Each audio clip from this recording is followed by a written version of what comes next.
Hi, everybody. Welcome back for some more of the one and only Ivan. We left off on page 43 for those of you who like to keep track of that. I know there's some in my class who do. There's 300 pages exactly in this book, and we're on page 43. So, this chapter is called Julia. Like the Spit Pebble children, Julia is a child, but that, after all, is not her fault. While her father, George, cleans the mall each night, Julia sits by my domain. She could sit anywhere she wants, by the carousel, in the empty food court, on the bleachers coated in sawdust. But I'm not bragging when I say that she chooses to sit by me. I think it's because we both love to draw. Sarah, Julia's mother, used to help clean the mall, but when she got sick and grew pale and stooped, Sarah stopped coming. Every night Julia offers to help George, and every night he says firmly, "Homework, Julia. The floors will just get dirty again." Homework, I have discovered, involves a sharp pencil and thick books and long sighs. I enjoy chewing pencils. I'm sure I would excel at homework. Sometimes Julia dozes off, and sometimes she reads her books, but mostly she draws pictures and talks about her day. I don't know why people talk to me, but they often do. Perhaps it's because they think I can't understand them. Or perhaps it's because I can't talk back. Julia likes science and art. She does not like Lila Burpee, who teases her because of her old clothes, and she does like Deshaun Williams, who teases her too, but in a nice way. And she would like to be a famous artist when she grows up. Sometimes Julia draws me. I am an elegant fellow in her pictures, with my silver back gleaming like moon on moss. I never look angry the way I do fading on that billboard on the highway. I do always look a little sad, though. Drawing Bob. I love Julia's pictures of Bob. She draws him flying across the page, a blur of feet and fur. She draws him motionless, peeking out from behind a trash can or the soft hill of my belly. Sometimes in her drawings, Julia gives Bob wings or a lion's mane. Once she gave him a tortoise shell. But the best thing she ever gave him wasn't a drawing. Julia gave Bob his name. For a long time, no one knew what to call Bob. Now and then a mall worker would try to approach him with a tidbit. "Here, doggy," they'd call, holding out a french fry. "Come on, Pooch," they'd say. "How about a little piece of sandwich?" But he would always vanish into the shadows before anyone could get too close to him. One afternoon, Julia decided to draw the little dog curled up in the corner of my domain. First, she watched him for a long time, chewing on her thumbnail. I could tell she was looking at him the way an artist looks at the world when she's trying to understand it. Finally, she grabbed her pencil and set to work. When she was finished, she held up the page. There he was, the tiny, big-eared dog. He was smart and cunning, but his gaze was wistful. Under the picture were 3 bold, confident marks circled in black.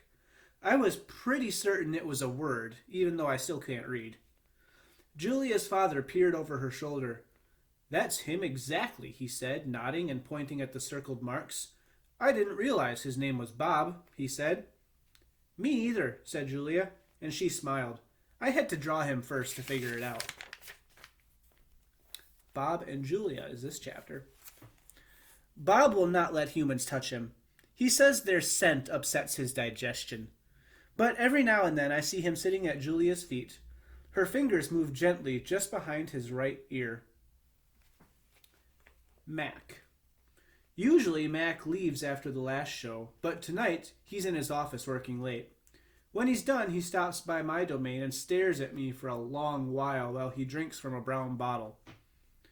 George joins him, broom in hand, and Mac says the things he always says. "How about that game last night?" And, "Business has been slow, but it'll get better. You'll see." And, "Don't forget to empty the trash." Mac glances over his shoulder at the picture Julia is drawing. "What are you making?" he asks. "It's for my mom," Julia says. "It's a flying dog." She holds up her drawing and eyes it critically. She likes airplanes. And dogs. Mac murmurs, sounding unconvinced. He looks at George. How's the wife doing anyway? About the same, George says. She has good days and bad days. Don't we all, says Mac. Mac starts to leave, then pauses. He reaches into his pocket, pulls out a crumpled green bill, and presses it into George's hand. Here, Mac says with a loud shrug. Buy the kid some crayons. Mac is already out the front door before George can yell, Thanks! Not sleepy is this chapter. Stella, I say after Julia and her father go home, I can't sleep. Of course you can't, she says. You are the... Oh, I'm sorry. Of course you can, she says. You are the king of sleepers. Shh, Bob says from his perch on top of my belly. I'm dreaming about chili fries. I'm tired, I say, but I'm not sleepy. What are you tired of? Stella asks. I think for a while. It's hard to put into words. Gorillas are not complainers. We're dreamers, poets, philosophers, nap takers, but not complainers. I don't know exactly. I kick at my tire swing. I think I may be a little tired of my domain here. That's because it's a cage, Bob tells me. Bob is not always tactful. I know, Stella says. It's a very small domain. And you're a very big gorilla, Bob adds. Stella, I ask. Yes? I noticed you were limping more than usual today. Is your leg bothering you? Just a little, Stella answers. I sigh. Bob resettles himself. His ears flick. He drools a bit, but I don't mind. I'm used to it. Try eating something, Stella says. That always makes you happy. I eat an old brown carrot. It doesn't help, but I don't tell Stella. She needs to sleep. You could try remembering a good day, Stella suggests. That's what I do when I can't sleep. Stella remembers every moment since she was born. Every scent, every sunset, every slight, even victory. You know I can't remember much, I say. There's a difference, Stella says gently, between can't remember and won't remember. That's true, I admit. Not remembering can be difficult, but I've had a lot of time to work at it. Memories are precious, Stella adds. They help tell us who we are. Try remembering all your old keepers. You always liked Carl, you know, the one with the harmonica? Carl. Yes, Carl. I remember how he gave me a coconut when I was still just a juvenile. It took me all day to get that thing open. I try to recall my other zookeepers that I've known. The humans who clean my domain and prepare my food and sometimes kept me company.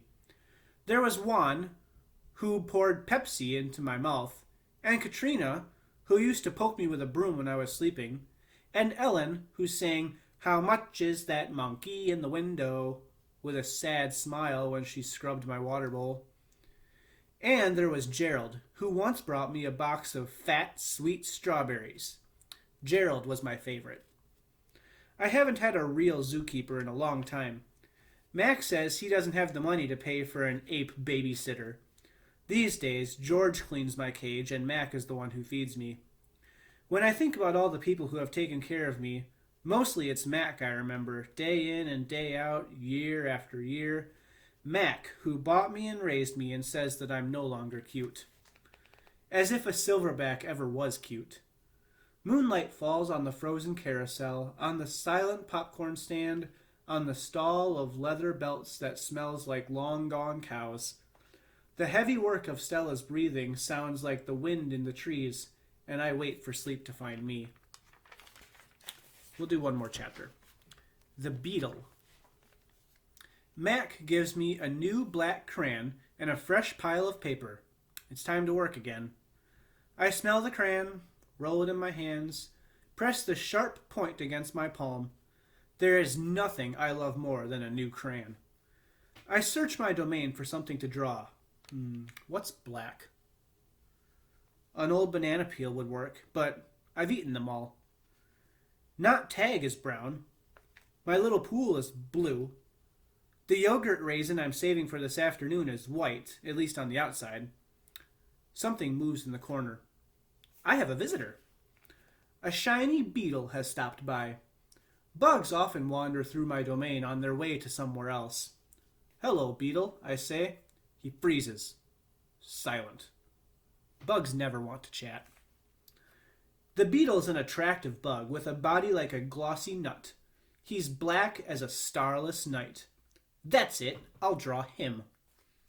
It's hard making a picture of something new. I don't get the chance to do that very often. But I try.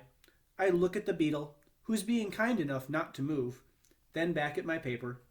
I draw his body, his legs, his little antenna, his sour expression. I'm lucky. That beetle stays all day. Usually bugs don't linger around when they're here to visit. I'm beginning to wonder if he's feeling all right. Bob, who's been known to munch on a bug from time to time, offers to eat him. I tell Bob that won't be needed. I'm just finishing my last picture when Mac returns, and George and Julia are with him. Mac enters my domain and picks up a drawing. What the heck is this? He asked. Beats me what Ivan thinks he's drawing. This is a picture of nothing. A big black nothing. Julia is standing outside my domain. Can I see? She asks. Mac holds up my picture to the window. Julia tilts her head and she squeezes one eye shut. Then she opens her eye and scans around my domain. I know, she exclaims. It's a beetle. See that beetle over there by Ivan's pool? Man, I just sprayed for bugs. Mac walks over to the beetle and lifts up his foot. Before Mac can stomp, the beetle skitters away, disappearing through a crack in the wall. Mac turns back to my drawings. So you figure this is a beetle, huh? If you say so, kid. Oh, that's a beetle for sure, Julia says, smiling at me. I know a beetle when I see one. It's nice, I think, having a fellow artist around. All right, that'll do for today. I will see you all again later.